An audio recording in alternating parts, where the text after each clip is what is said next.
Please join me in a warm welcome for tonight's distinguished speaker, Stephen Schwarzman.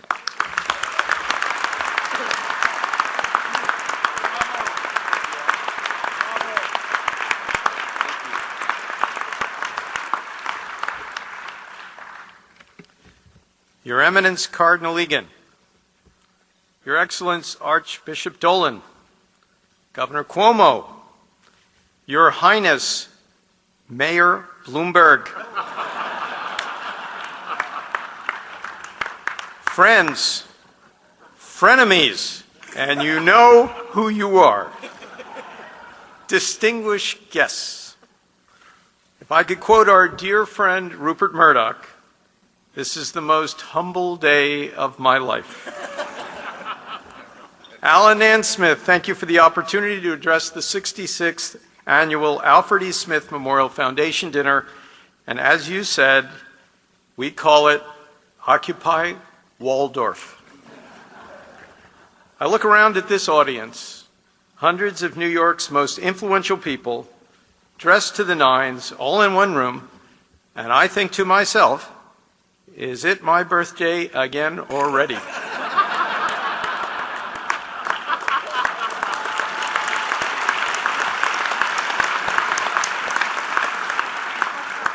It's such an honor to break bread with all of you tonight. Normally, I'd prefer to raise a fund, identify the bread as undervalued, buy the bread, take it private, then break it.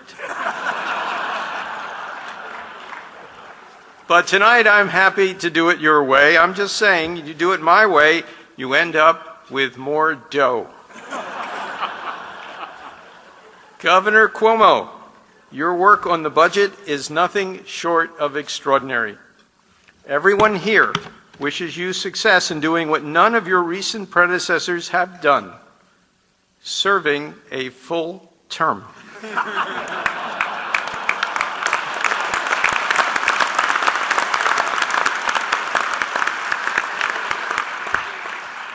I'm a bit disappointed our two senators couldn't be here tonight, but as Al said, there are some votes in the Senate. I wanted to personally congratulate Senator Gillibrand, who looks stunning in that photo spread in Vogue. I so admire her poise, professionalism, and ability to find the one news outlet that Chuck Schumer couldn't monopolize.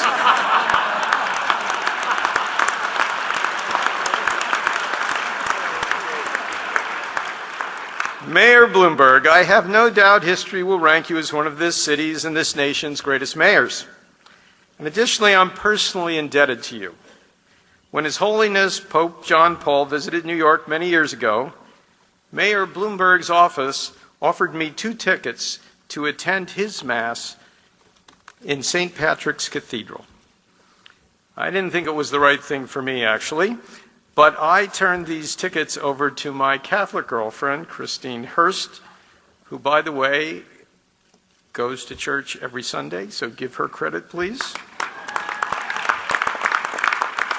She called to invite her mother, who immediately said, "Steve knows the Pope?"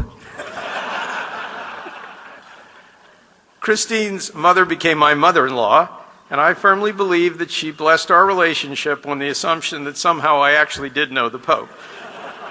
Not true of this Pope, but another Pope I did. So Mayor Bloomberg, thank you, not just for being a great mayor, but for being a great wingman.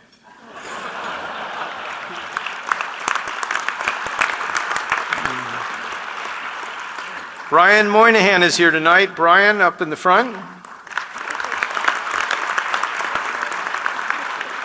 He's the CEO of Bank of America. As many of you know, Brian's brother Patrick runs a Catholic boarding school in Haiti. Their parents must be so proud to see 2 of their boys each running an underfunded nonprofit organization.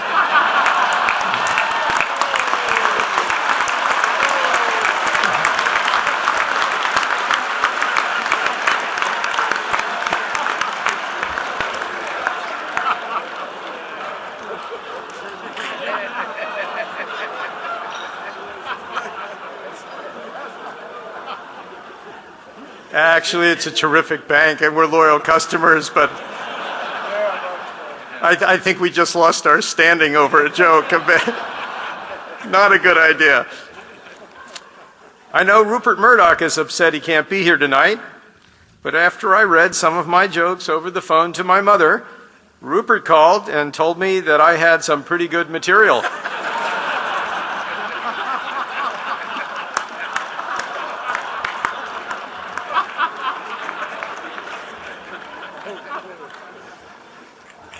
It's a good thing we're not in England.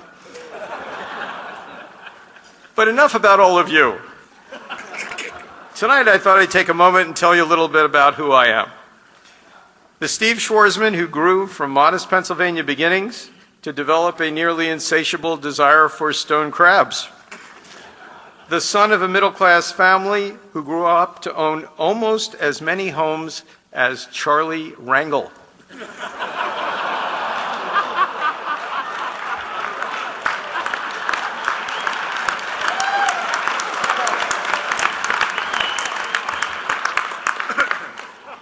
For starters, I'm Jewish and a Republican. I guess that puts me in a real minority here. That used to be a rare thing. Now it describes all of Anthony Weiner's old district.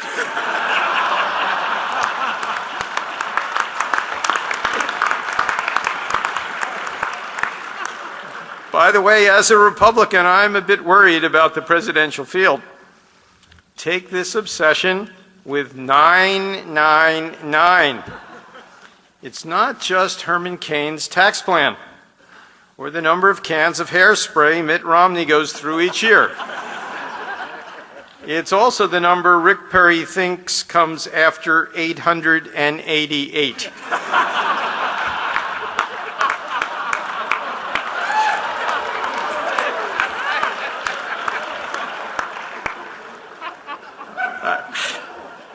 I guess we know which way I'm leaning.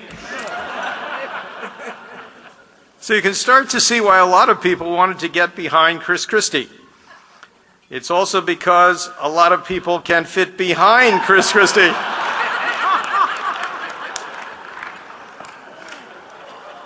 I debated about doing that one, but we went ahead anyhow. But back to my story. In high school, I started a lawn mowing business that I sold to my two twin brothers, one of whom's here tonight.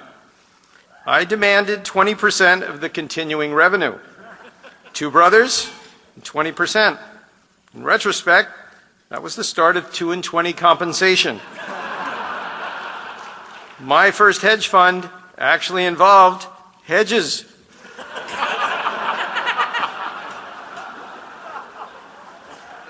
When I was 37, Pete Peterson and I started Blackstone.